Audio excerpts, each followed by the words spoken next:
Olá pessoal, aqui é Fábio dos Reis da Boson Treinamentos e nessa videoaula veremos como configurar uma máquina virtual criada no VirtualBox. Então anteriormente nós criamos uma máquina virtual Windows Server 2008 R2, está aqui na tela, e agora vamos ver como configurar essa máquina virtual para que possamos posteriormente proceder à instalação do sistema operacional. Então vamos lá.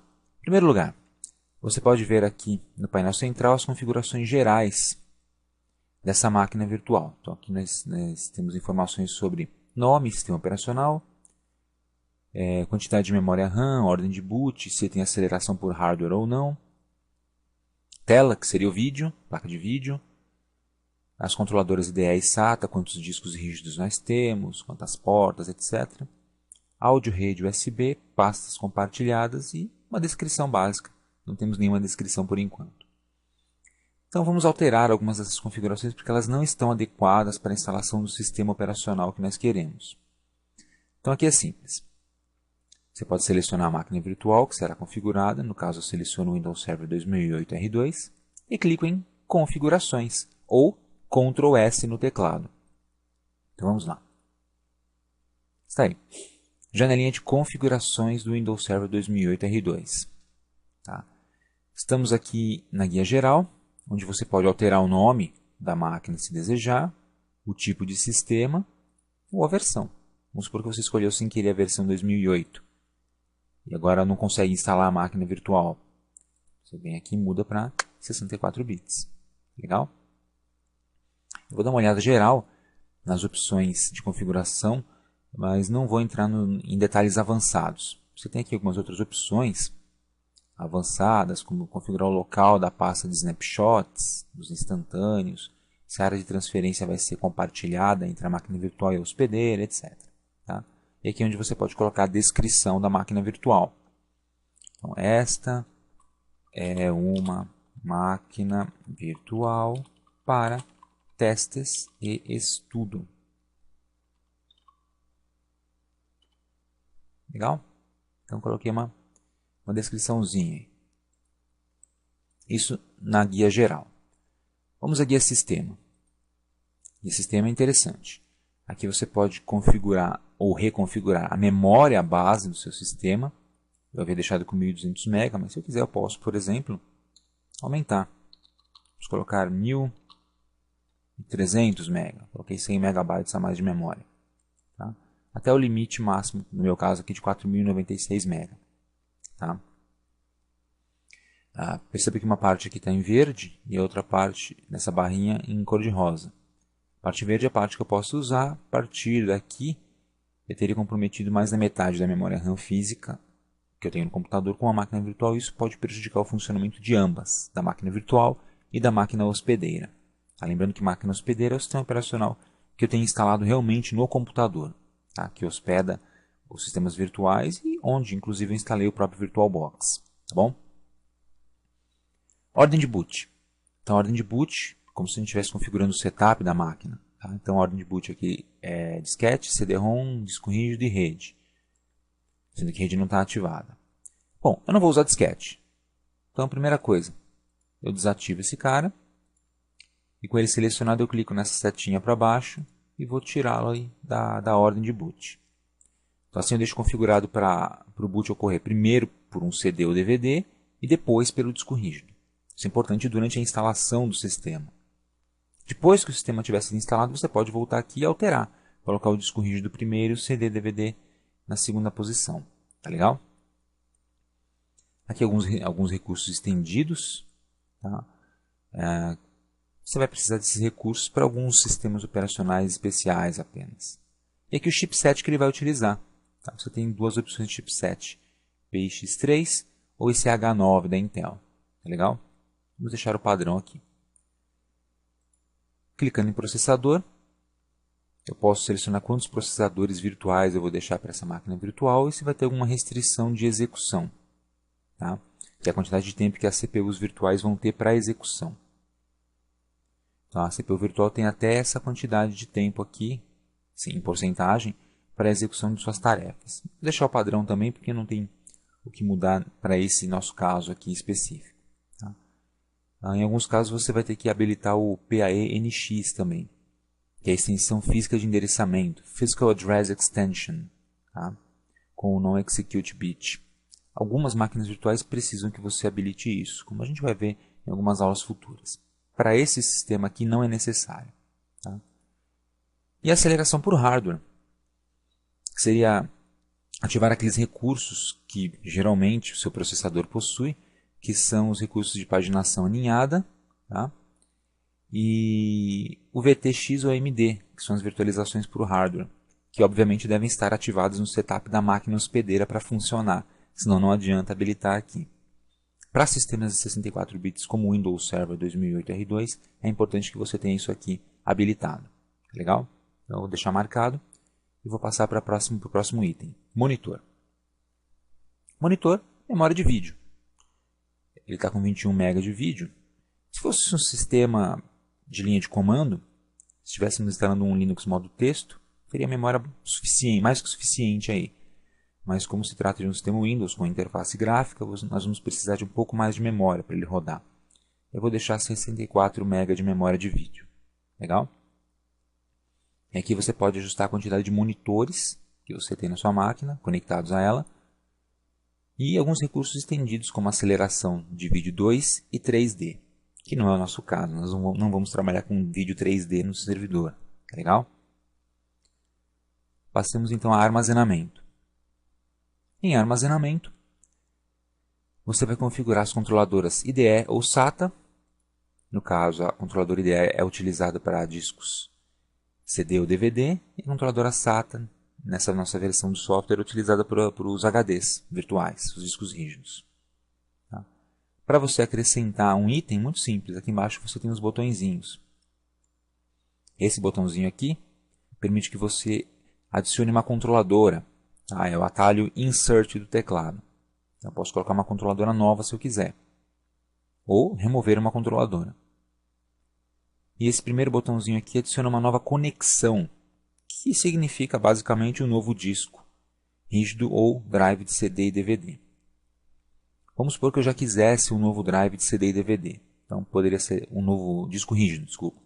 Poderia selecionar uma controladora SATA, clicar aqui no sinalzinho de mais, escolher adicionar disco rígido e nessa pergunta do VirtualBox, criar novo disco rígido. Também posso utilizar um disco rígido existente, posso anexá-lo, como se estivesse instalando esse disco na máquina virtual. Se eu clico em criar novo disco, ele abre de novo aquele assistente de criação de disco rígido virtual e aí você pode criar um outro disco para inicializar o seu computador com 2 HDs virtuais. Tudo bem? Bom, vou cancelar esse assistente do disco rígido porque eu não vou instalar um novo disco rígido neste momento. Tá legal? Vamos para áudio. Áudio é simples. Você habilita ou desabilita o áudio da sua máquina e escolhe o driver de áudio que ele vai utilizar dentre as opções disponíveis. Intel HD, AC97, Sound Blaster 16, etc. Para o meu servidor aqui, tanto faz.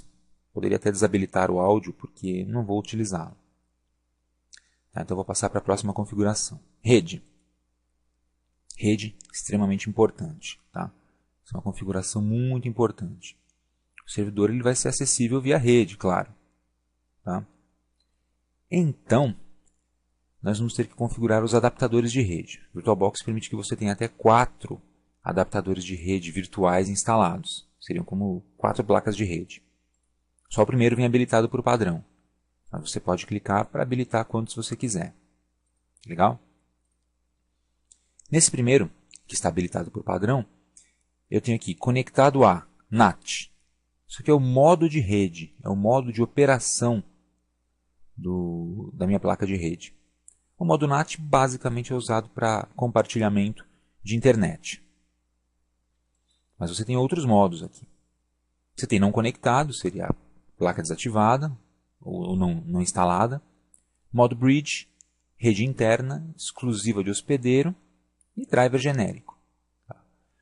Para as nossas videoaulas aqui, para os nossos treinamentos, e para a maioria das aplicações, você vai utilizar a placa em modo bridge. Porque a placa em modo bridge permite utilizar a placa de rede como se fosse uma placa de rede real instalado no seu computador com todas as funções disponíveis. Não só acesso à internet, mas também acesso à rede local, compartilhamento de arquivos, configurações de firewall, etc. Então, nós vamos utilizar a placa em modo bridge. Em alguns casos você vai usar rede interna. Tá?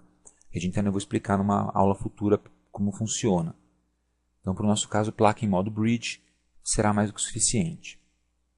E se você clicar em avançado aqui, você pode ver o tipo de placa. Pode até selecionar outro tipo de placa, se a placa de rede virtual não estiver funcionando muito bem, ou estiver causando algum problema ou conflito. Você pode ativar ou desativar o modo promíscuo. Tá? Existem alguns vídeos que nós faremos onde vocês vão ver como funciona o modo promíscuo nas placas de rede. E o endereço MAC dessa placa, que é gerado automaticamente, mas se você quiser, clicando nesse botãozinho verde aqui do canto, você pode gerar endereços MAC diferentes. É legal clicar nesse botãozinho para gerar um MAC diferente para evitar a possibilidade de você ter na sua rede duas máquinas com o mesmo endereço MAC, causando um conflito entre si. Tá legal? E, obviamente, o cabo conectado. Então, passamos agora para portas seriais. Aqui você pode habilitar ou não uma porta serial. Eu, no caso, não vou habilitar, mas se quiser habilitar é só clicar. Escolher o número da porta. Tá? E o modo dela. O modo de operação. Eu vou deixar desabilitada a porta serial. Mesma coisa para USB.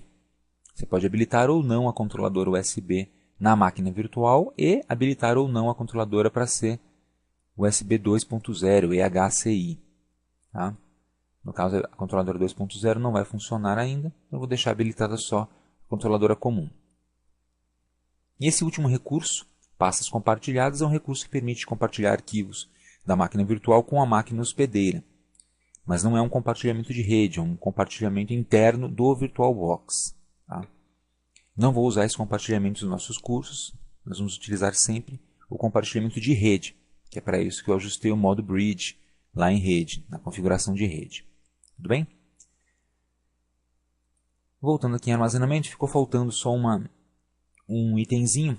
Para a gente poder instalar a máquina virtual é preciso que você insira o CD ou DVD de instalação do sistema. E o nosso CD ou DVD está vazio. Nenhuma mídia selecionada. Então o que eu farei? Eu vou clicar aqui nesse canto com o CD vazio selecionado. Eu vou clicar nesse canto para configurar o drive de CD e DVD virtual. Tá? E aí ele me permite selecionar um arquivo de CD ou DVD virtual. Veja que na lista eu tenho algumas opções já, incluindo o Windows Server e um Ubuntu, e tem o drive de hospedeiro. Drive de hospedeiro significa, vou pegar uma mídia física, real, colocar no drive do meu computador, real, e vou utilizar essa mídia para instalar a máquina virtual. Mas se você tiver uma imagem ISO gravada em arquivo no computador, você pode usar também, como é o caso desse Windows Server 2008 BR ISO que eu tenho aqui. Tá? A instalação com a imagem ISO é um pouco mais rápida do que a instalação direto da mídia.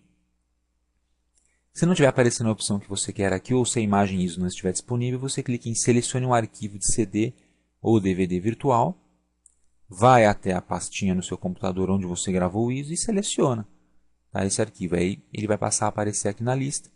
Basta então selecionar o arquivo de imagem, olha só, e pronto. O CD virtual está inserido no drive virtual da sua máquina virtual. Legal? Ele mostra aqui tipo imagem, a imagem de disco e o tamanho da instalação desse arquivo ISO. Feito isso, a máquina está configuradinha e prontinha para inicializar a instalação do nosso sistema operacional. Basta clicar em OK. Você vai perceber que algumas configurações aqui são atualizadas. A memória principal subiu para 1300. A ordem de boot CD depois disco rígido. Tá? Memória de vídeo 64. A controladora IDE tem agora um CD-DVD, que é a imagem ISO do Windows Server. Tá? E as outras opções, adaptador de rede, áudio, USB. Tudo prontinho para a gente inicializar o nosso sistema operacional. O que fizemos até o momento é equivalente no mundo real a comprar todos os componentes, instalar esses componentes numa máquina, no computador físico, montar o computador, efetuar as configurações todas no setup da máquina necessárias, inserir um CD no drive e deixar a máquina preparadinha. Agora é só clicar ou apertar o botão iniciar para ligar o computador e começar o procedimento de instalação do sistema operacional, que é o que nós faremos numa próxima videoaula. Até lá então, pessoal.